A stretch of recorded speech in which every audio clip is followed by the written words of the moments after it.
अयोध्या राम मंदिर को लेकर कांग्रेस और विपक्ष के दल जमकर सियासत कर रहे हैं। कांग्रेस प्रवक्ता सुप्रिया श्रीनेत से लेकर पवन खेड़ा और जयराम रमेश जैसे कांग्रेस के नेता जमकर बयानबाजी कर रहे हैं और राम मंदिर पर बीजेपी को घेरने की कोशिश भी कर रहे हैं। लेकिन अब कोर्ट के एक फैसले से कांग्रेस की असलियत बाहर आ गई है। सुप्रिया श्रीनेत जो कल तक राम मंदिर पर बीजेपी को घेर रही थी और उन्हें हिंदुत्व की चिंता सता रही थी, अब उन्होंने बड़ा यू टर्न ले लिया है, जिसके बाद एक बार फिर ये साफ हो गया है कि कांग्रेस सिर्फ हिंदुत्व और राम मंदिर पर राजनीति करना चाहती है, क्योंकि कोर्ट के फैसले ने दूध का दूध और पानी का पानी कर दिया है। क्या है पूरी खबर बताते हैं आपको इस रिपोर्ट में। दर्शकों, उत्तर प्रदेश स्थित अयोध्या में राम मंदिर चढ़ावा चोरी के मामले पर सियासी बयानबाजी बढ़ती जा रही है। कांग्रेस नेता सुप्रिया श्रीनेत ने चंपत राय और अनिल मिश्रा का इस्तीफा स्वीकार किए जाने पर सवाल उठाए हैं। उन्होंने कहा कि चंपत राय, बंसल और अनिल मिश्रा का इस्तीफा हो जाता है और क्लीन चिट उन्हें दे दी गई है, जिसकी घोषणा ट्रस्ट के कोषाध्यक्ष स्वामी गोविंद देवगिरी कर रहे हैं, जो खुद मानते हैं कि वो स्वयं खुद नहीं करते थे। उन्होंने आगे कहा कि सबसे बड़ी बात यह है कि आरएसएस की इसमें पूरी भूमिका है। इसके अलावा भी लगातार सोशल मीडिया पर पोस्ट कर सुप्रिया श्रीनेत राम मंदिर चढ़ावा चोरी के मामले में बीजेपी पर निशाना साध रही हैं और ये साबित करने में लगी हुई हैं कि बीजेपी और आरएसएस के पास हिंदुत्व का ठेका नहीं है। सुप्रिया श्रीनेत ने प्रभु श्री राम को इमामे हिंद तक कह दिया था, लेकिन अब कोर्ट से जो खबर आई है उससे सुप्रिया श्रीनेत तिल मिला गई है।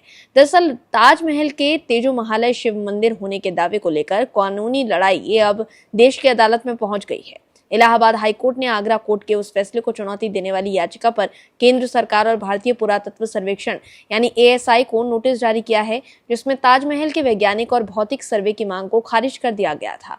जस्टिस रोहित रंजन अग्रवाल की बेंच ने इस मामले को सुनवाई के योग्य मानते हुए सभी पक्षों से जवाब मांगा है। ये याचिका वरिष्ठ वकील हरिशंकर जैन और सौम्या श्रीवास्तव के जरिए दाखिल की गई है। याचिका में मांग की गई है कि एक एडवोकेट कमिश्नर नियुक्त किया जाए। ये कमिश्नर ताजमहल के परिसर के अंदर जाकर गहन निरीक्षण करे, साथ ही वहां की पूरी फोटोग्राफी और वीडियोग्राफी कराई जाए। याचिकाकर्ताओं का दावा है कि ताजमहल असल में भगवान शिव का तेजो महालय मंदिर था, जिसे बाद में मकबरे में बदल दिया गया। वहीं याचिकाकर्ताओं द्वारा सबूत दिए जाने के बाद अदालत ने इस मामले को बेहद गंभीर माना है। कोर्ट ने संविधान के अनुच्छेद 227 के तहत इसे न्यायिक जांच के दायरे में रखने का फैसला किया है। ताजमहल के तेजो महालय शिव मंदिर होने के दावे के मामले की गंभीरता को देखते हुए कोर्ट ने सरकार और एएसआई का पक्ष रख रहे एडिशनल सॉलिसिटर जनरल और वकील मनोज कुमार सिंह की मौजूदगी में निर्देश दिए हैं।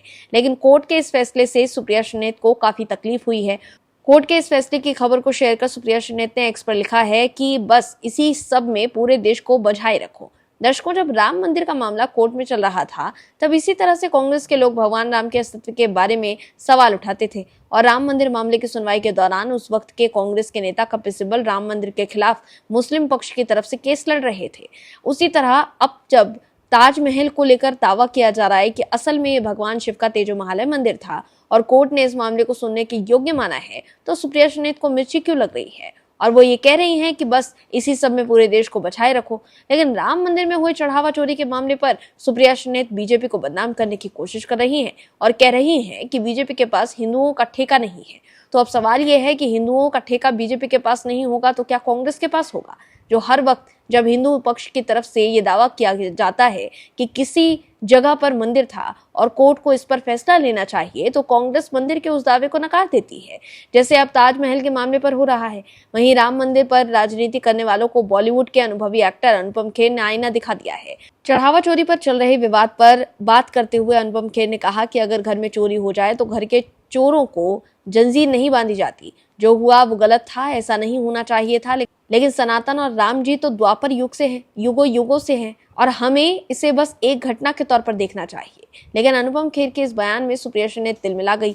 सुप्रिया श्रीनेत ने अनुपम खेर के बयान को एक्स पर पोस्ट करते हुए शेयर किया और लिखा कि खेर साहब, सुना आप श्री राम जन्मभूमि पर कोई पिक्चर बना रहे हैं, उससे पहले त्रेता युग और द्वापर युग का फर्क तो समझ लीजिए, फिर सनातन पर प्रवचन दीजिएगा। इसके बाद सुप्रिया ने सतयुग, त्रेता युग और द्वापर युग के बारे में बताया और अंत में कलयुग के बारे में बताते हुए लिखा कि कलयुग ये चौथा और वर्तमान युग है, जिसकी अवधि 4,32,000 वर्ष है। कलयुग में आप जैसे लोग धर्म के स्वयंभू ठेकेदार बने सत्ता का चरण वंदन कर रहे हैं। Bureau report, OMH news. आप दर्शकों से विनम्र निवेदन है कि चैनल को सब्सक्राइब जरूर करें